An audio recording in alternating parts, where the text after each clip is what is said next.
Coincidentally friends, इनके जो husband है इनको 5 साल पहले स्पाइनल टीबी हो गया था end majority of the doctors suggested कि आप आपका ऑपरेशन करा low. But when he came here 5 years अगो, हमने इनका बायोप्सी कराया और इनको प्रॉपर एंटीबायोटिक्स देके इनका इन्फेक्शन पूरा हील हो गया। आज 5 साल के बाद he is living a completely normal life.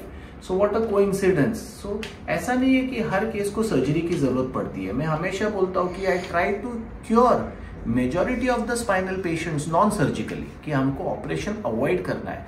ये एक एग्जाम्पल है। और 5 साल के बाद we operated our wife and she is also normal, she is also very happy. So this is what builds the trust. No amount of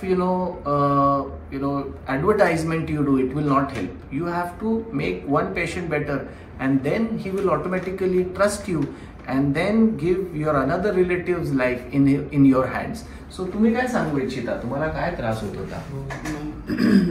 मला spine TB झाला होता, तेव्हा मला काही डॉक्टरांनी सजेस्ट केलं होतं की तुम्ही या औषधी घ्या, एकेटीज घ्या. परंतु एकेटी घेतल्यानंतर सुद्धा माझा पेन अनकंट्रोल, म्हणजे माझ्याकडनं खूप असह्य वेदना होत होत्या. परंतु नंतर मग मी संचित हॉस्पिटल अजय कोठरे सरांकडे आलो.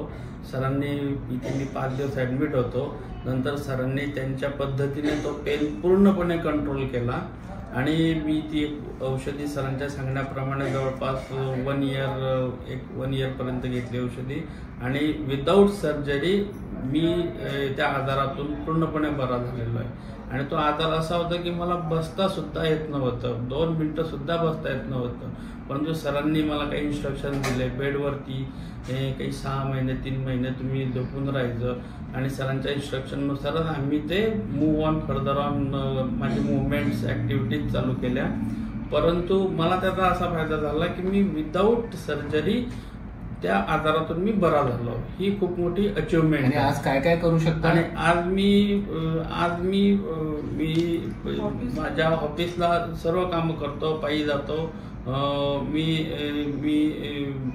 गाडी चालवता, व्यायाम करतो, नॉर्मल ऍक्टिव्हिटी सर्व करतो. मला कुठल्याही प्रकारचा त्रास, रिस्ट्रिक्शन काहीच राहिलेलं नाही, रिस्ट्रिक्शन्स नाही. सो ओव्हरऑल आणि हा जो एक ट्रस्ट निर्माण झाला होता की विदाऊट सर्जरी जर रिक्वायर्ड असेल तरच सर्जरी करायची, अदरवाईज गोळ्यांनी सुद्धा आजार बरा होतो. फक्त त्याला प्रॉपर गायडन्स पाहिजे. आणि म्हणूनच आम्ही आमच्या मिसेसला डायरेक्टली संचित हॉस्पिटलमध्ये घेऊन आलेलो.